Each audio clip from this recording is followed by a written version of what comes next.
Hello student, आज के BA second के एजुकेशन विषय के अंतर्गत हमने टॉपिक रखा है एनवायरमेंट एजुकेशन। और इसके अंतर्गत हम बात करेंगे एनवायरमेंट का मीनिंग एंड डेफिनेशन के बारे में। और सभी लोग इस बात से परिचित होंगे कि पर्यावरण की जब अर्थ की बात की जाती है तो पर्यावरण दो शब्दों से मिलकर बना हुआ माना जाता है। पहला शब्द है परि और दूसरा शब्द है आवरण। और इसका अर्थ होता है पर्यावरण, यानी परि प्लस आवरण बराबर पर्यावरण। इसका अर्थ होता है हमारे चारों ओर विद्यमान आवरण, यानी एक व्यक्ति के चारों ओर किसी भी प्रकार का जो आवरण उसे घेरे रहता है उसे पर्यावरण कहते हैं। पर्यावरण के बहुत सारे प्रकार भी माने गए हैं, जैसे व्यक्ति का शैक्षिक पर्यावरण, व्यक्ति का पारिवारिक पर्यावरण, व्यक्ति का कुटुंब पर्यावरण, व्यक्ति का सामाजिक पर्यावरण, व्यक्ति का विद्यालयी पर्यावरण, व्यक्ति का सामाजिक पर्यावरण तो आप जानते ही हैं, राज्य का क्या पर्यावरण है और देश का पर्यावरण, यानी और संसार का भी पर्यावरण आप इसमें शामिल कर सकते हैं। इस सभी प्रकार के पर्यावरण का प्रभाव व्यक्ति पर पड़ता है। इसके साथ ही साथ पर्यावरण से तात्पर्य है यहाँ पर मुख्य रूप से जो पर्यावरणीय पर्यावरण है, यानी एनवायरमेंटल जो पर्यावरण है वहां विशेष रूप से इसकी यहाँ पर बात की जा रही है। अन्य विषयों के अंतर्गत अन्य प्रकार के पर्यावरण की बात की जाती है। तो अगर हम एनवायरमेंटल पर्यावरण की बात करें तो इसकी विभिन्न प्रकार के पश्चिमी विचारकों ने इसके बारे में अपनी परिभाषाएं और अर्थ बतलाया है। सबसे पहले हम बात करेंगे हर्शकोविट्ज के अनुसार पर्यावरण उन समस्त बाहरी दशाओं और प्रभावों का योग है जो प्राणी के जीवन और विकास को प्रभावित करते हैं।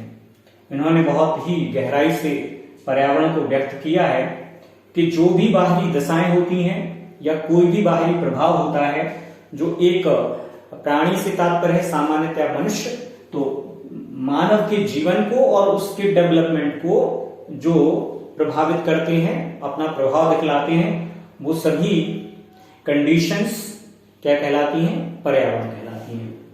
अगर हम ए फिटिंग के अनुसार देखें तो उनका कहना है कि जीव की परिस्थिति के समस्त तत्व या घटक मिलकर पर्यावरण कहलाते हैं। यहां पर इन्होंने तत्वों और घटकों के मिलने की स्थिति और उसके समग्र रूप से मानव पर पड़ने वाले प्रभाव को पर्यावरण नाम दिया है। अगर हम तासेर के अनुसार बात करें, ये भी एक प्रमुख पश्चिमी विचारक हैं, वो कहते हैं चारों ओर पाई जाने वाली प्रभावकारी दशाओं, जो दशाएं जो प्रभाव डालती हैं, उनका योग, वह योग, उनका योग जिसमें जीव रहते हैं, यानी वो कंडीशन जिसमें कोई प्राणी जीव निवास करते हैं, वातावरण या पर्यावरण कहलाता है। ठीक है। अगर हम बात करेंगे बोरिंग के अनुसार, तो बोरिंग के अनुसार एक व्यक्ति के पर्यावरण में वह सब कुछ सम्मिलित किया जाता है जो उसे जन्म से लेकर मृत्यु पर्यंत तक प्रभावित करता है। तो बोरिंग की जो परिभाषा है वो काफी समग्र रूप में है कि पर्यावरण वह है जो व्यक्ति के मां के गर्भ में आने से लेकर उसकी मृत्यु होने तक उस पर प्रभाव डालता है। ठीक है। अगर हम बात करें एने स्टेसी नाम के विद्वान की, तो उन्होंने कहा है कि व्यक्ति के वंशानुक्रम के अतिरिक्त, ध्यान दीजिएगा, व्यक्ति के वंशानुक्रम के अतिरिक्त वह सब कुछ पर्यावरण माना जाता है जो उसे प्रभावित करता है।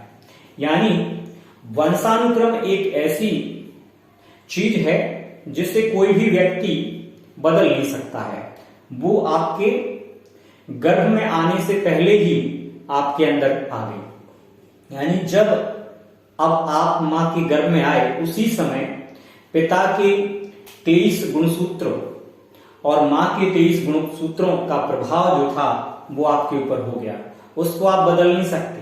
लेकिन उसके अतिरिक्त जो भी वातावरण है और उसका पड़ने वाला प्रभाव है, उससे मानव चाहे तो बदल सकता है या उनसे किसी भी प्रकार से संघर्ष कर सकता है। लेकिन उस बाहरी वातावरण का निश्चित तौर पर व्यक्ति के कार्यों पर, व्यक्ति के स्वभाव पर, व्यक्ति की प्रकृति पर, व्यक्ति के व्यवहार पर, व्यक्ति के शारीरिक, मानसिक और आर्थिक स्थिति पर, व्यक्ति के पास पड़ोस के संबंध, सामाजिक संबंधों और राज्य और देश के प्रति उसके कर्तव्यों पर प्रभाव पड़ता है। इसलिए इन सभी समग्र रूप से पाए जाने वाले तत्वों को पर्यावरण के अंतर्गत शामिल किया गया है।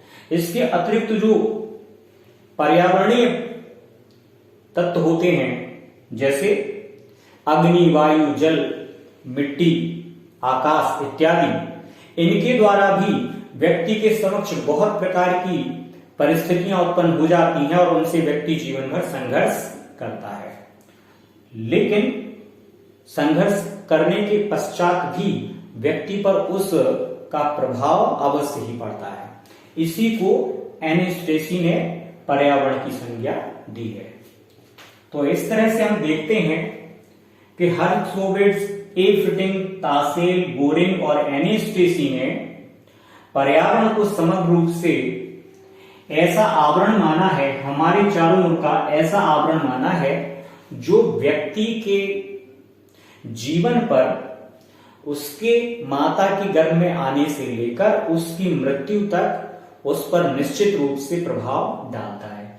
इसी के कारण व्यक्ति का जो जीवन होता है वो सदैव संघर्षमय रहता है और उसके सामने चुनौतियां, कठिनाइयां उत्पन्न होती हैं। लेकिन शिक्षा के द्वारा आप पर्यावरणीय जो प्रभाव है उसको पूरी तरह से तो समाप्त नहीं कर सकते हैं, लेकिन कुछ हद तक उसको सीमित किया जा सकता है या उसके प्रभाव को कुछ कम भी किया जा सकता है। उसकी जो मात्रा है उसको कुछ कम किया जा सकता है और निश्चित रूप से उसके प्रभाव को भी कुछ हद तक कम किया जा सकता है। लेकिन इससे ये बिल्कुल बात स्पष्ट हो जाती है कि पर्यावरण के अंतर्गत बहुत सारे तत्व या घटक शामिल होते हैं जो आपस में मिल जाते हैं और फिर उसका प्रभाव व्यक्ति पर दिखलाई पड़ता है और निश्चित रूप से व्यक्ति के व्यवहार में, व्यक्ति की प्रकृति में और व्यक्ति के शारीरिक, मानसिक और आर्थिक विकास पर पर्यावरण का प्रभाव दिखलाई पड़ता है। Thank you very much.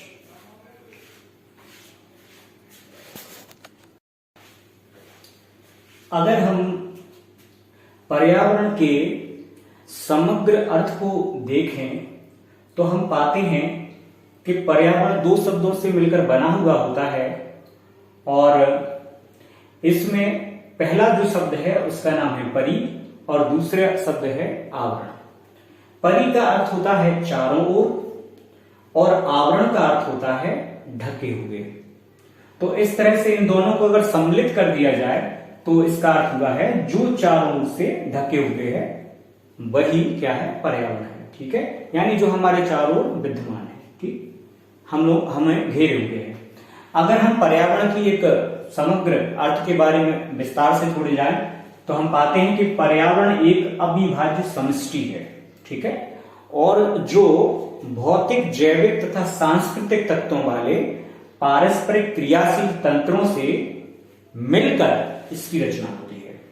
यहां पर ये बात ध्यान देने योग्य है कि इसमें सभी प्रकार के तत्वों को सम्मिलित किया गया है। सबसे पहले तो जो मनुष्य के चारों जो भौतिक तत्व हैं उनको शामिल किया गया है, दूसरे तत्व हैं जो जैविक तत्व हैं और तीसरे प्रकार के जो तत्व हैं वो हैं सांस्कृतिक तत्व। क्योंकि आप और ये सभी लोग इस बात से सहमत होंगे कि मनुष्य पर भौतिक, जैविक और सांस्कृतिक तीनों प्रकार के तत्वों का प्रभाव निश्चित रूप से पड़ता है। इसीलिए ए फ्रिटिंग ने इस चीज को बिल्कुल क्लियरली बताया है कि जीव की परिस्थिति के अंतर्गत तत्व या घटक मिलकर ही क्या करते हैं, पर्यावरण का निर्माण करते हैं। और अगर आप बोरिंग की परिभाषा को ध्यान से देखें तो वो भी कहते हैं कि एक व्यक्ति के पर्यावरण में वो सब कुछ शामिल किया जाता है, सम्मिलित किया जाता है, जो उसे जन्म से मृत्यु तक क्या करता है, प्रभावित करता है। इसी प्रकार से एने स्टेसी की परिभाषा भी बिल्कुल इसी समष्टि वाला जो अर्थ है उसको प्रकट करने का काम करता है कि व्यक्ति के वंशानुक्रम को अतिरिक्त, क्योंकि उसको आप चेंज नहीं कर सकते, वह सब कुछ पर्यावरण है जो उसे प्रभावित करता है। यानी केवल वंशानुक्रम को आप छोड़ दें तो बाकी सभी जो भी चीजें आएंगी आपके आगे के जीवन में जन्म के उपरांत, वो सभी चीजें आप पर प्रभाव डालेंगी, चाहे वो भौतिक कारक हो, चाहे वो जैविक कारक हो, और चाहे वो सांस्कृतिक कारक हो। आप इनको भौतिक पर्यावरण, जैविक पर्यावरण या सांस्कृतिक पर्यावरण के रूप में भी समझ सकते हैं। इसीलिए हर्ट्ज़-कोविट्ज़ की परिभाषा बिल्कुल स्पष्ट रूप से बतलाती है कि समस्त बाहरी दशाओं और प्रभावों का जो योग होता है उससे ही पर्यावरण समझा जाना चाहिए, या उसे ही पर्यावरण कहा जाता है, क्योंकि वो निश्चित रूप से एक मनुष्य पर प्रभाव डालने का काम करता है जीवन भर, और प्रत्येक मनुष्य उससे हमेशा प्रभावित होता ही है, उससे वो बच नहीं सकता। हाँ, उससे वो संघर्ष करके बाहर निकल सकता है, उस पर नियंत्रण भी प्राप्त कर सकता है अगर वो अपने आप को पर्यावरण के अनुकूल बना लेता है। एक प्रसिद्ध युक्ति है, जैसा देश वैसा भेष। तो अगर इस पॉलिसी पर कोई मनुष्य काम करता है कि जैसा उसके पास भौतिक, जैविक या सांस्कृतिक पर्यावरण है उसके अनुकूल वह अपने आप को बना लेता है। जैसे दूध में पानी डाल दें तो वो उसमें दिखाई नहीं देता है अलग से घुल जाना, शक्कर डाल दें दूध में तो वो भी दिखाई नहीं देती है, पूरी तरह घुल जाती है। तो इसी प्रकार से अगर कोई व्यक्ति अपने आसपास उत्पन्न होने वाली भौतिक दशाओं, सांस्कृतिक दशाओं और जैविक दशाओं के प्रति अपने आप को अनुकूल बना लेता है, उसके साथ समग्र रूप से घुल मिल जाता है, तो इस तरह के वातावरण का उस प्रभाव नगण्य प्रकार का हो जाता है। तो इस प्रकार से आज हमने समझा meaning and definition of environment, और मुझे विश्वास है कि आपने इसको उचित रूप में ग्रहण किया होगा। धन्यवाद।